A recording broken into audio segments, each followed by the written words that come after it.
राम सबके हैं, ये बोलने के बाद हम अपने घर के दरवाजे बंद कर लेते हैं। एक बड़े विपक्षी नेता ने मुझसे कहा कि वहां तो भाजपा वाले सब काम संभाल रहे हैं। मैंने उनको कहा था, ये 10-15 दिन पहले की बात है, मैंने कहा आप चावल बांटना चाहते हो तो मैं चंपत राय जी से बात करा दूं, आप कार्ड बांटने में रुचि रखो तो मैं चंपत राय जी को बोल दूं भाई इनको भी दो जिम्मेदारी, आप अयोध्या में भंडारा लगाना चाहते हो मुझे बताओ, मैं बोल देता हूं बात ट्रस्ट को, प्रशासन को, दोनों को कि इनको जगह दो, ये भंडारा लगाएंगे। कोई आए नहीं, बोले नहीं हम ट्विटर पर बोलेंगे, काम नहीं करेंगे अग्निहोत्री जी, ट्विटर पर हम लिखेंगे कि भाजपा ने हाईजैक कर लिया अयोध्या को। तो हमने कहा तुम भी जाओ, बोले नहीं नहीं हम जाएंगे नहीं, इतनी ठंडे में कहां बवाल में पड़ेंगे। जोशी जी।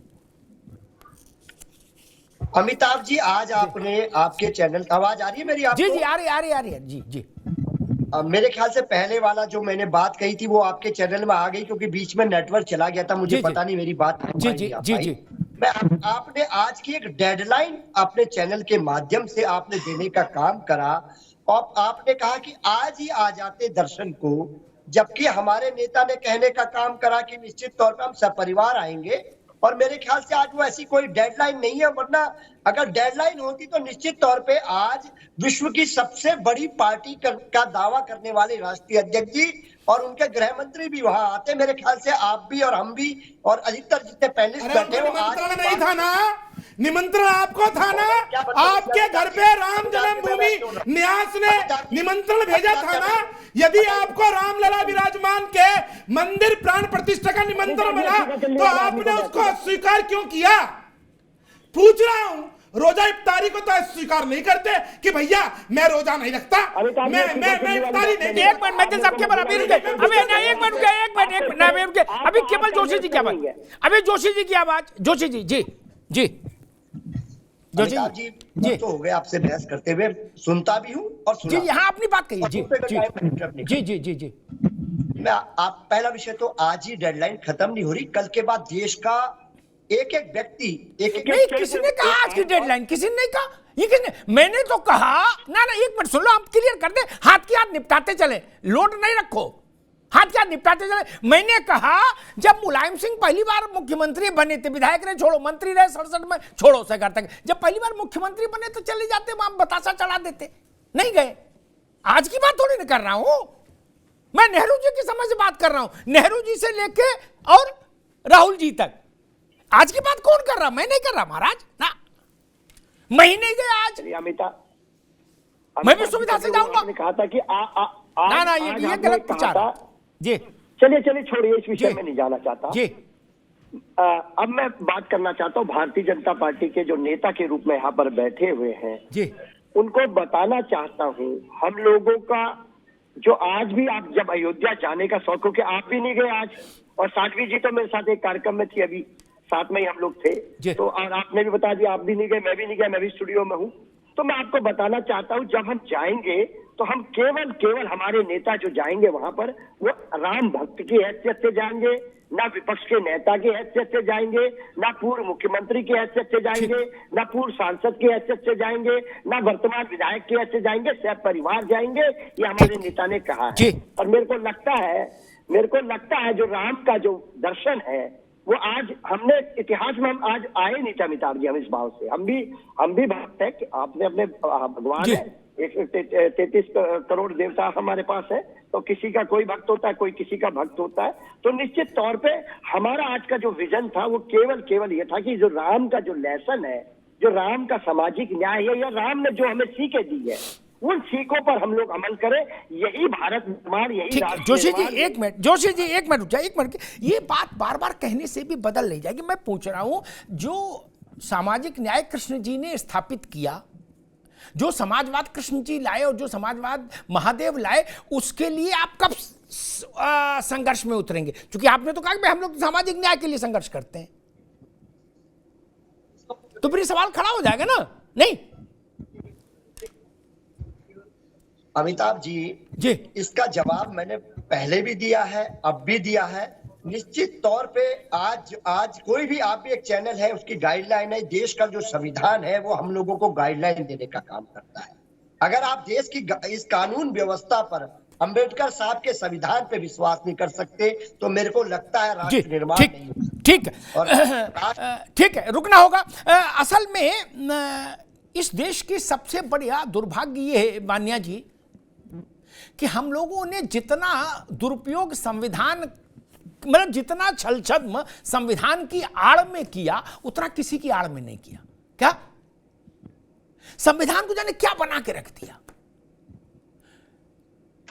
सैकड़ों बार, पूरी जिम्मेदारी से सैकड़ों बार सुप्रीम कोर्ट के फैसले पलट दिए गए, तब संविधान नहीं था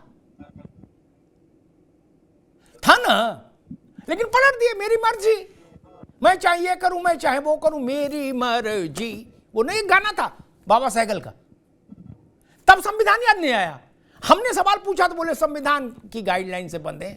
शाहबानों में संविधान की गाइडलाइन नहीं थी। एक आरक्षण का विषय आया था सुप्रीम कोर्ट से, उस पर गाइडलाइन नहीं थी मान्या जी। या हम अपनी सुविधा से जहां से बचना चाहते हैं।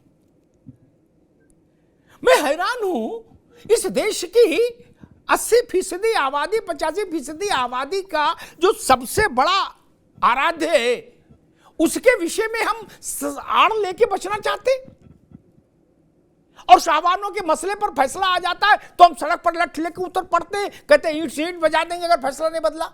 वान्या जी, गाइडलाइन तो बहुत कुछ कहती है, लेकिन उस गाइडलाइन की आड़ में अगर हम अपनी रिस्पॉन्सिबिलिटीज को पूरा नहीं करना चाहते और वहां पर हम एक कीवर्ड यूज करते हैं कि हमें संविधान में ऐसा लिखा है या गाइडलाइन में, फिर तो भारत में बहुत सारे ऐसे और भी एग्जाम्पल है जहां पर हम संविधान को फॉलो नहीं कर पा रहे हैं। और अगर हमें करना है, अगर हम सच्चे दिल से, अगर हमें रिस्पॉन्सिबिलिटीज को शेयर करना था राम मंदिर के टाइम पर, जैसा कि आपने अभी बोला कि वहां पर चावल बांटने का काम था या कुछ भी और काम था, तो अगर हम दिल से चाहते हैं, अगर हम राम भक्त हैं, क्योंकि राम जी ने तो कभी नहीं बोला कि ये बीजेपी का मंदिर या ये कांग्रेस का मंदिर, तो हम उन रिस्पॉन्सिबिलिटीज में तो एटलीस्ट अपना शेयर, अपना कंट्रीब्यूशन जितना हम कर सकते हैं वो तो हम कर सकते थे ना। वो हमने क्यों नहीं किया। वहां पर हम संविधान का आके टैगलाइन लगा दें या वहां पर हम ये कह दें कि बीजेपी के सारे कार्यकर्ता लगे हुए हैं, तो ये तो ठीक नहीं होगा ना, ये तो जस्टिस नहीं होगा। राम जी तो आपके भी हैं, राम जी मेरे भी हैं, और राम जी सबके हैं, राम जी पूरे भारतवर्ष के हैं, या राम जी भारत से बाहर जो और भी कंट्रीज हैं वो भी जब हमें सपोर्ट करिए, तो हम विद इन इंडिया ही अगर हम एकजुट होकर नहीं रहेंगे या वहां पर हम संविधान या सामाजिक न्याय की बात करेंगे तो वो जस्टिस तो नहीं होगा। आपने बोला कि कुछ कुछ नेगेटिव पॉइंट्स जो आपने लिए, जैसे वो मणिपुर इशू था या कोई और इशू था, लेकिन जो पॉजिटिव डेवलपमेंट्स कंट्री में हुए उनके बारे में आप क्या बोलेंगे।